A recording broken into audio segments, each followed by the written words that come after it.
गरीब साध साध सब नेक हैं, आप अपनी ठोरे।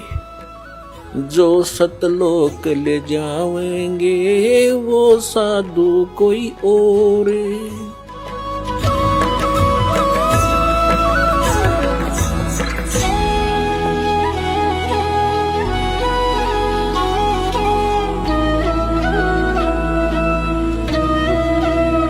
अब परमात्मा का अर्थ क्या होता है? अब आज का जो सत्संग है, इस परमात्मा कौन है? ये कसाई काल के लोक में हम रह रहे हैं। हम कैसे कैसे ये कसाई है और परमात्मा कौन है? जैसे गीता अध्याय नंबर 15 के श्लोक नंबर 17 में स्पष्ट कर दिया है कि उत्तम पुरुष तु अन्य परमात्मा इति उदाहरते है। जिसको परमात्मा कहा जाता है, ओए होए, परमात्मा, परम माने श्रेष्ठ, आत्मा माने सोल, यानी अच्छी आत्मा, दीन दयाल जिसको कहा जा सकता है, परमात्मा, श्रेष्ठ आत्मा। और जो मारे, पूरे किसी परिवार को मारता है, काटता है और बुरा हाल कर रखा है, क्या वो परमात्मा हो सकता है? न, कभी नहीं। भले ही हम उसको अनजानपने में परमात्मा मान बैठे हैं, पर वो परमात्मा नहीं है। परमात्मा की परिभाषा से जब आप परिचित होगे, परमात्मा वो है जो केवल सुख दे, दुख नहीं दे। तो वो सतलोक, वो परमात्मा जो हमें वो स्थान बता रखा है कि मेरा वहाँ लोक है, मैंने वहाँ ऐसी व्यवस्था कर रखी है, तो सारे असंख्य ब्रह्मांडों के प्राणी आप सतलोक में रह सकते हो। और सब एक जैसी व्यवस्था है। सुंदर महल बने हुए हैं, तेज पुंज के सुंदर, आगे बाग बगीचे हैं, सबके आगे पार्क बने हुए हैं, उसमें बहुत सुंदर फल मेवा सदा लगी रहती है। और जब चाहे किसी प्रकार का आहार मन इच्छा आप करोगे, आपकी रसोई में तैयार मिलेगा, बना बनाया पका पकाया सेकंड में।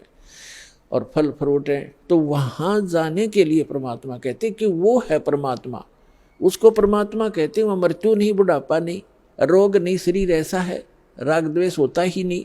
और वहाँ ऐसी व्यवस्था है तो चाहे तो भी राग द्वेष नहीं हो सकता, क्योंकि सबको एक जैसी सुविधाएं हैं। अब जैसे पुण्यात्मा आप यहाँ रह रहे हो, 2 दिन रुको, 10 दिन रुको, आपको बना बनाया भोजन एक भंडारे मिलेगा, एक जैसा सबको, किसी में कोई अंतर नहीं। एक जैसी सीटिंग होगी, एक जैसा आपका बिस्तर होगा, एक जैसे सबको नहाने धोने की व्यवस्था सबको बराबर है। तो यहाँ राग द्वेष हो ही नहीं सकता। कोई उसे मूर्ख बुद्धि भ्रष्ट होता है, जिसका स्वभाव में प्रवेश होता है, वो आकर बकवाद वैसे कर लो। किसी ने यहाँ गद्दा लगा रखा है, अपना बिस्तर लगा रखा है, दूसरा आके घाट इधर, मैं इधर बैठूंगा, तो ये तो कहीं पैदा कर लो। बकवादी आदमी होते हैं, वो तो दुर्बुद्धि होते, नहीं तो सभ्य व्यक्ति होते हैं। यहाँ कोई प्रकार का द्वेष राग आपको नहीं हो सकता, क्योंकि सबको एक जैसी व्यवस्था है। ऐसे ही सतलोक के अंदर वहाँ किसी चीज़ का अभाव नहीं। यहाँ चोरी डाकैत और ये बुराइयाँ क्यों करते हैं? क्योंकि यहाँ पर हर चीज़ का अभाव है।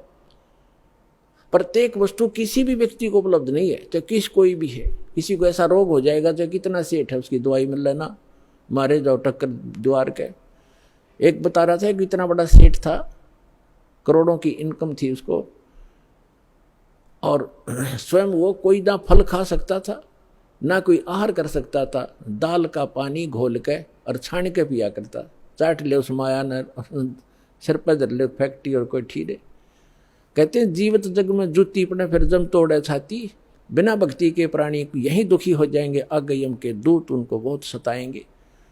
तो यहाँ परमात्मा आपको बताना चाहते हैं कि आप काल के लोक में रह रहे हो। गीता अध्याय नंबर 15 के श्लोक नंबर 16-17 में 3 पुरुष हैं। अब 17वें का प्रकरण चल रहा है कि उत्तम पुरुष है तु अन्य और परमात्मा इति उदाहरते, उसको परमात्मा कहा जाता है।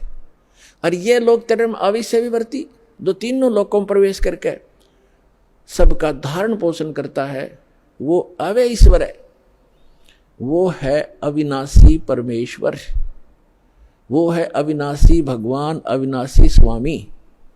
गीता अध्याय नंबर 15 के श्लोक नंबर 18 में ये बुद्धिहीन व्यक्ति जो नकली हैं, वो ये कहते हैं कि रामपाल 15वें अध्याय के 18वें श्लोक के बारे में क्यों ना बोलता, कि उसमें लिखा है, गीता ज्ञानदाता कहता है कि मैं लोक वेद में, मैं इन सभी प्राणियों से उत्तम हूँ।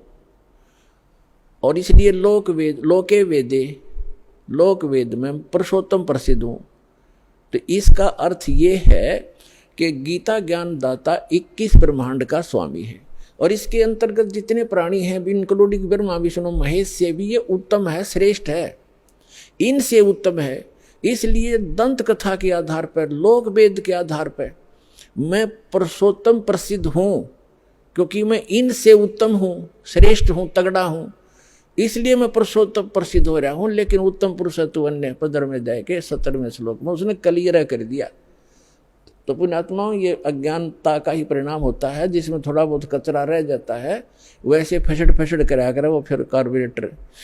तो इनमें थोड़ा ये दास चाहता है कि सारा सफाई कर दूं ताकि आपको कोई मिसगाइड ना कर सके। तो इस प्रकार 15वें अध्याय के 18वें श्लोक को समझो कि ये कहता है कि जितने मेरे अंतर्गत प्राणी हैं उनसे मैं उत्तम हूँ, पुरुषोत्तम कहलाता हूँ, इसलिए इन तम तगड़ा हूँ, श्रेष्ठ हूँ, इसलिए पुरुषोत्तम प्रसिद्ध हो रहा हूँ। लेकिन वो पुरुषोत्तमता कोई और है। 15वें अध्याय के 70वें श्लोक में। तो अब प्रसंग हम यहाँ आते हैं कि उसको परमात्मा कहा जाता है। ओए है परमात्मा, प्रभु का नाम का अर्थ होता है स्वामी। उसको ब्रह्म कहो, प्रभु कहो, साहिब कहो, और राम गॉड खुदा अल्लाह कहो।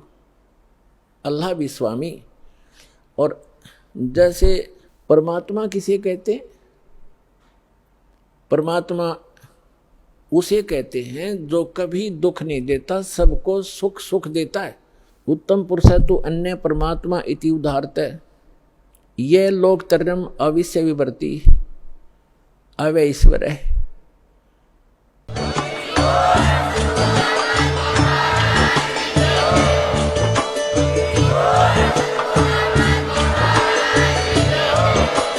आप सुन रहे थे जगत गुरु तत्वदर्शी संत रामपाल जी महाराज जी के मंगल प्रवचन। अधिक जानकारी के लिए विजिट कीजिए हमारी वेबसाइट www.jagatgururampalji.org। संत रामपाल जी महाराज जी के शुभ आशीर्वाद से पूरे विश्व भर में 500 से भी ज्यादा नाम दीक्षा केंद्र हैं, जिन पर संत रामपाल जी महाराज जी द्वारा ऑनलाइन निशुल्क नाम दीक्षा दी जा रही है। अपने नजदीकी नाम दीक्षा केंद्र का पता करने के लिए संपर्क करें 8222880541।